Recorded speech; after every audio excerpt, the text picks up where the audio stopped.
What's going on, friends? Today is a special day.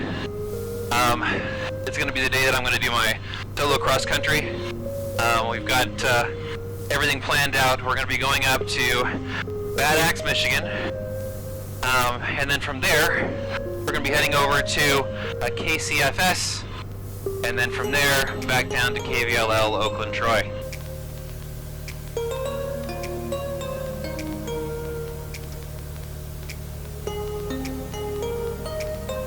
Trims are good. Control system's free. Canopy double check that it is locked. Fuel selector on right. Ignition switch is on. We're going to go up to 4,000 RPMs.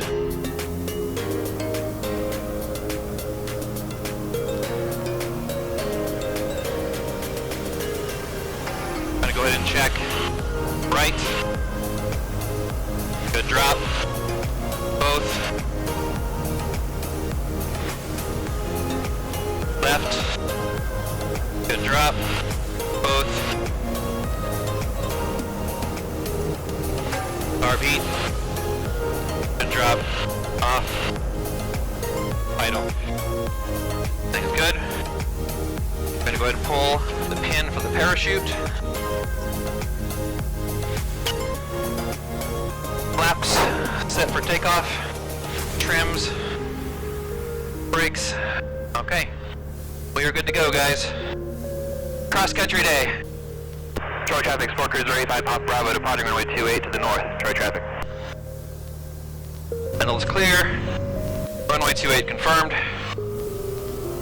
There we go.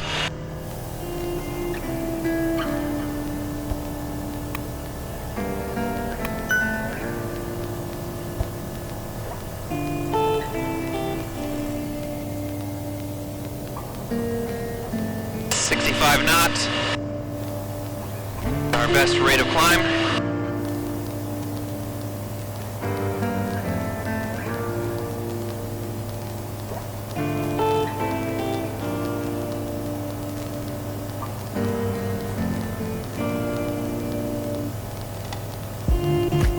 Beautiful morning to fly, guys.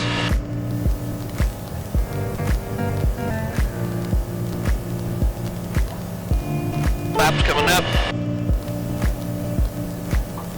Oakland Pacific, this is 7026 Hotel, taking off at runway 28, Oakland, Troy.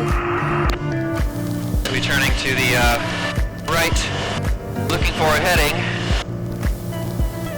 of 9 degrees, according to the calculations.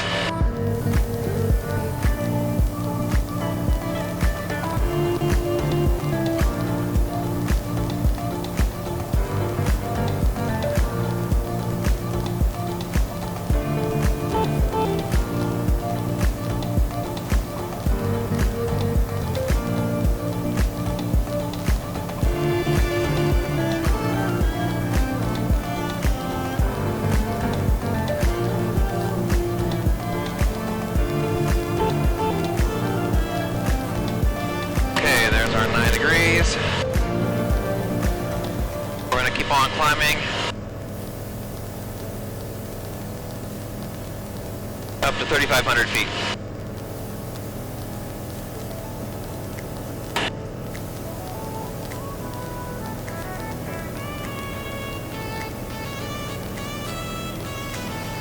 Critical speed's about 1,000 feet per minute. The great thing about these cold mornings is that it climbs so well. Tuscola County Sky 131 turn, final from runway 24 to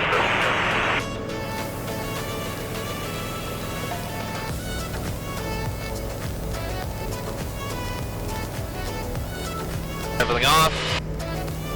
Bringing the power back. Setting up for cruise.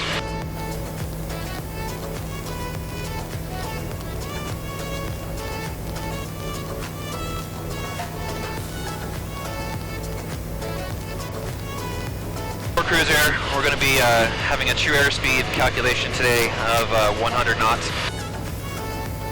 Our speed over the ground on this first leg going to be about 103. Second leg's going to be about 88.6, and third leg about 99. is set that we're going to be crossing a highway about 15 minutes from takeoff.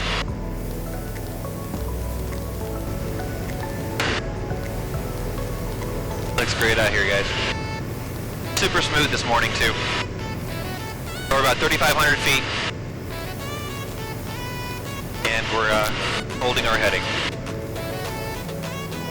So this journey, learning to fly, has been an interesting one.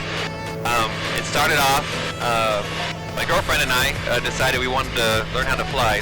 I guess we kind of decided that a long time ago. We decided to actually make it happen. We're both fourth-year medical students, and we had a little bit of downtime, more so than we had during third year, which was just crazy busy. And we decided to, you know, take this time to, any downtime between studying all the heavy medical stuff, to study aviation, which was more like the fun stuff, and it was, so we studied to take a break from studying, which was, I guess, glutton for punishment, but it was a lot of fun learning how to do that. I decided to kind of do it more full-blown and get my license first. She's done like a discovery flight of sorts, and spent a little time in one of the first aircraft that we bought. We had a Sonics YX, which was like an experimental aircraft, and it was going great, the training was going great, and that I got about maybe 15 hours in that. We had got that from New York and ended up trailering it out here with the wings off, and then putting the wings on when we got out here. And then of course, you know, we had to find an A&P and all that stuff. We had to do all the different things to make sure everything was right with the airworthiness, and got out flying and everything was going good until over the summer. There was an issue where the latching system on the canopy had actually failed, and came open on takeoff about 100 feet off the ground. And my instructor and I had a real hard time climbing after that, so it basically became a parachute, and we just started seeing the trees coming up at us, and we barely made it over the power lines, and had to put it into a field. You can see that video here on the channel. Tango traffic, 85 Bravo, final for 28. Second. Tango traffic, 85 Bravo, final 28. I thought that number was us. So, anyway. We had actually gone to, you know, into that field, and Tuscola County Sky 131 left downwind for runway 24. Needless to say, it was a learning experience, and ended up going back up and flying in a Skycatcher owned by the flight school after that for a while, until we decided to get another aircraft. The insurance basically was in a position where it was easier for them to write the check for the payoff and total out the plane than it was just get another aircraft, and it would have taken a long time to kind of get it back together. So we ended up looking around and found out that a lot of flight schools were using SportCruisers, and you know, we learned that plane is very, very stable, flying at slow speeds, and really economical. It being a light sport aircraft, the canopy provides great views. It cruises, you know, about anywhere between 5 and 6 miles or gallons per hour, and with that, it's just, you know, we're very economical. You can actually make it to where cross-country trips are actually cheaper to fly than it is to drive in most cases. So it's going to be good for us, you know, learning how to fly, learning how to travel, you know, easily. We're going to have a lot of upcoming appointments and interviews to do, and maybe this might make it easier, you know, weather cooperating. Yeah, I've done 2 dual cross countries. I know that that kind of varies as far as like what's actually, you know, required, but my instructor wanted us to do 2, and I'm glad he did, because that the first one went super smooth. The wind correction angles for that trip were very, very small, and the second one not so much. I think I was dealing with like maybe 25 to 30 degree wind correction angles, and we were basically flying the whole trip sideways, which was very interesting to say the least, especially when it came to landing in this light aircraft.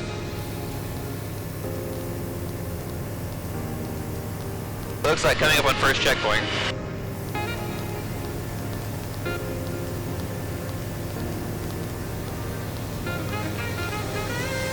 switch over to KBAX radio.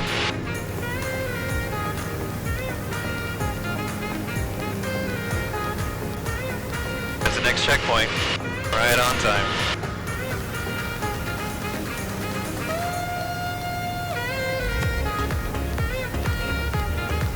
This is the highway.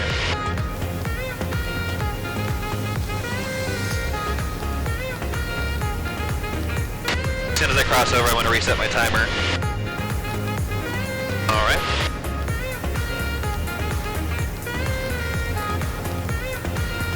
So now, we're going to be looking for 10 minutes crossing a railroad 18 nautical miles up.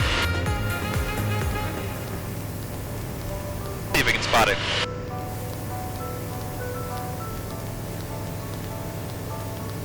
I think that in real life, I'm going to be flying mostly with like an iPad that I brought with me just for, you know, to have, but my instructor wants me to do it the old school way for this way, preparing for the check ride.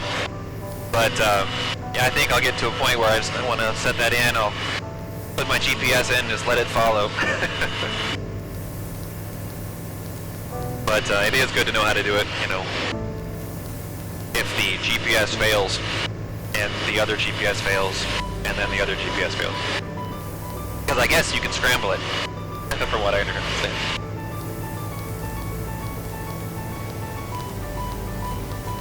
I've got the cabin heat on, and as you can see by my breath here, it's when it's super cold outside, it doesn't work super great. I'm sure it's probably a little bit colder outside, but I would like it to be a little bit warmer. The sun isn't quite high enough to get any real greenhouse effect going yet, but I think it'll help later on.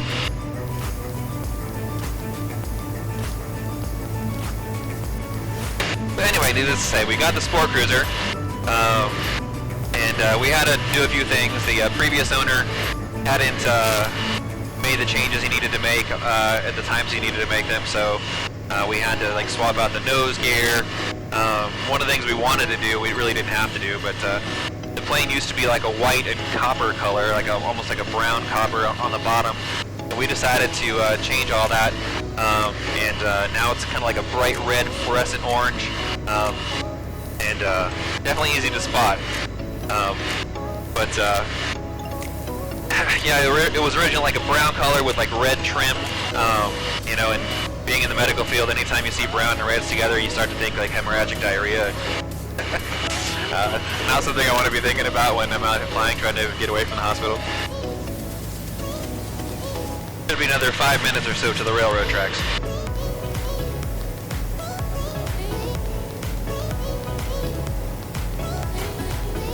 Hope everybody had some great holidays. I know for us it was a bit different, kind of being out away from family. We decided to make that trek to the south, visit my family in New Mexico.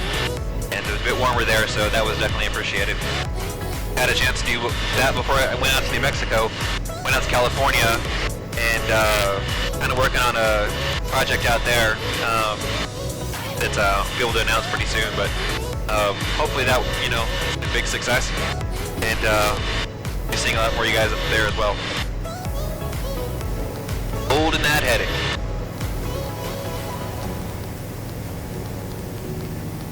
This plane is equipped with an autopilot, but I'm not using it. One of those other things I'll be doing in real life on the longer trips. Not quite able to pick up the AWAS from KBAX yet. Pattern altitude is 1763, left pattern. Winds were pretty light when I checked this morning, so might have to check and see which runway the traffic is favoring, if there is any traffic out this morning. Hey, we'll be coming up on the railroad tracks anytime now. I think I see him. Passing over the town of Marlette.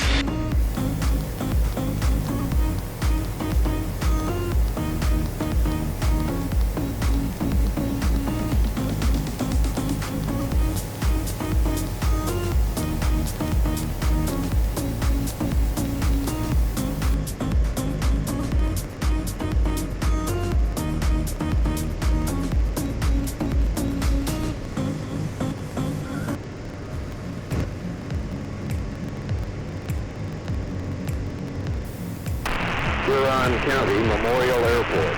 Automated weather observation. 1419er. Zulu weather. Wind 220 at 5. Visibility 10.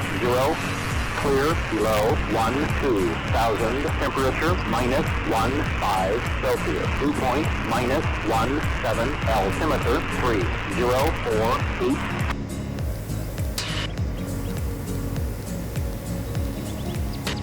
Clear runway 22.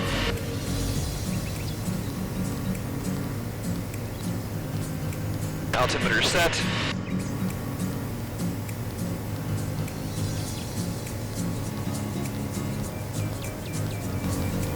There's the windmills. Perfect.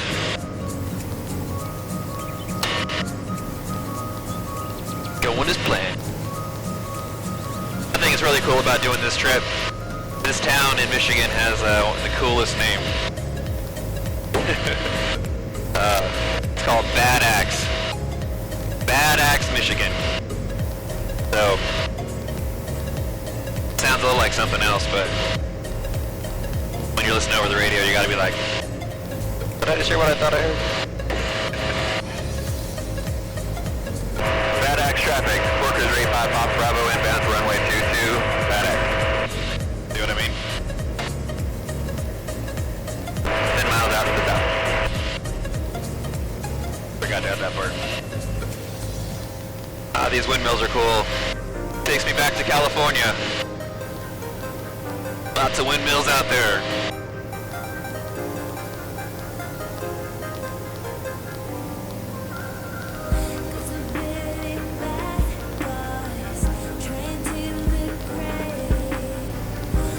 KBAX traffic, SportCruiser 85 Pop Bravo, 5 miles to the south, inbound runway 22, KBAX. Start our descent.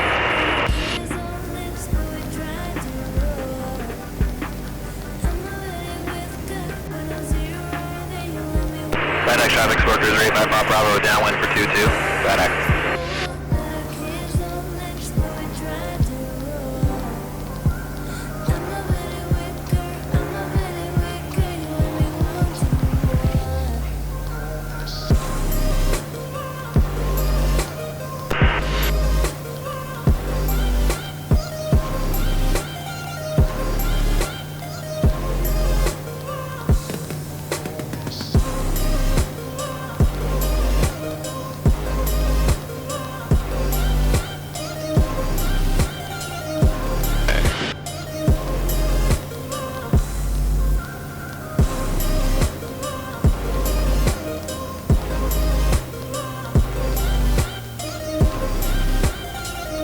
Bringing in our flaps.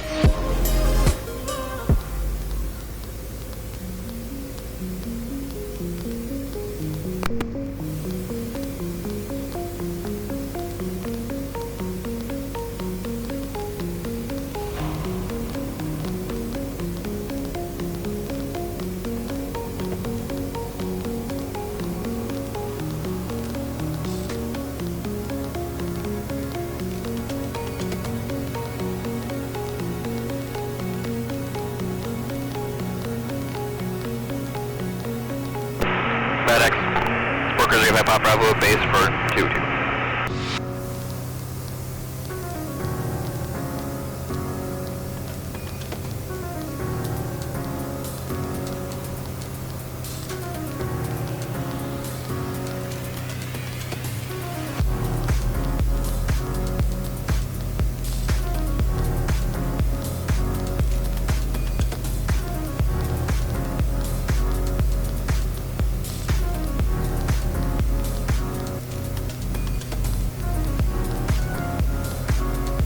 KBAX traffic, SportCruiser 85 Pop Bravo, final for runway 22, KBAX.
Michigan.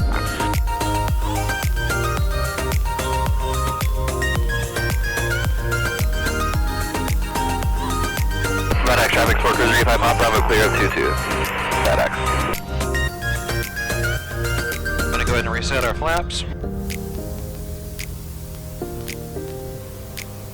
Sounds getting a little higher. I'll start to get to feel my fingers soon.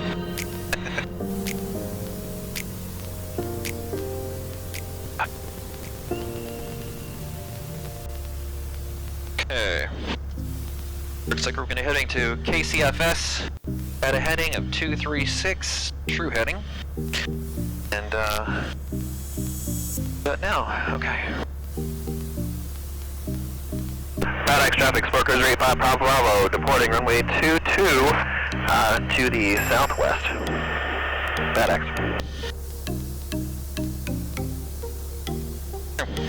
236, go.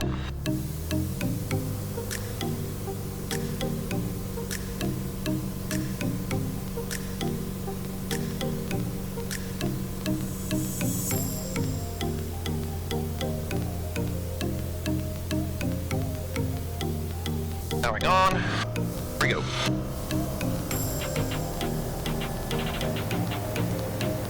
We're gonna be looking for Cass City in 8 minutes.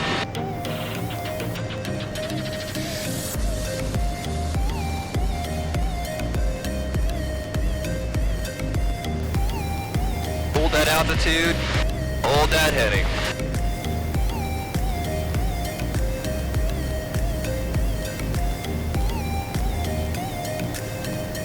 Minutes to the waypoint. Yep, 6 minutes.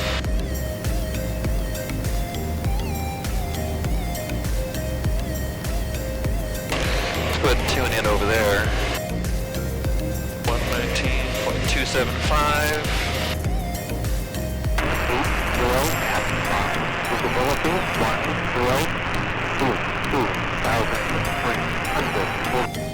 Gonna wait on that for a minute. Still sounds a bit scratchy. Feels like I'm traveling over Planet Hoth.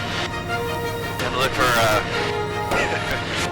gonna look for Han Solo and Luke Skywalker down on their tauntauns. A little bit of wind. Well, so we're getting a little bit of clouds here. So we're going to go ahead and descend to a slightly lower altitude. Huron County, Diamond, 2 Delta Charlie, final 13.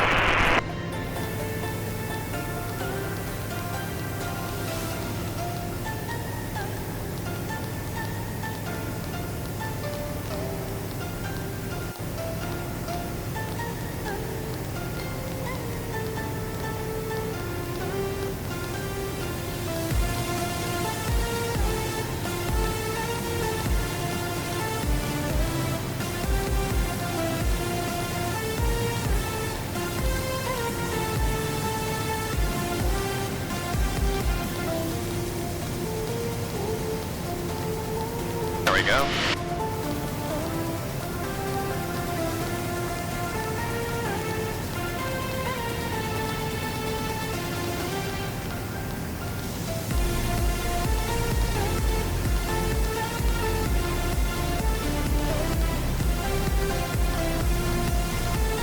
They come down to about 2,500 feet.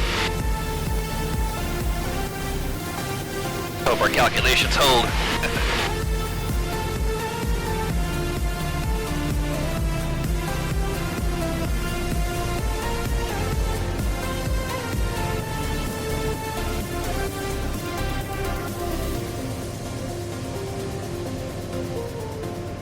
Hey friends, thanks for hanging out on the first half of this solo cross-country flight towards my private pilot certificate. Be sure to check out part 2 in the next few days. If you like the video, please tag that like button, click subscribe and the bell icon to be the first to be notified when I upload part 2 of this epic journey and any upcoming videos. Let's just say part 2 had a few more surprises that I wasn't expecting. We'll see you soon.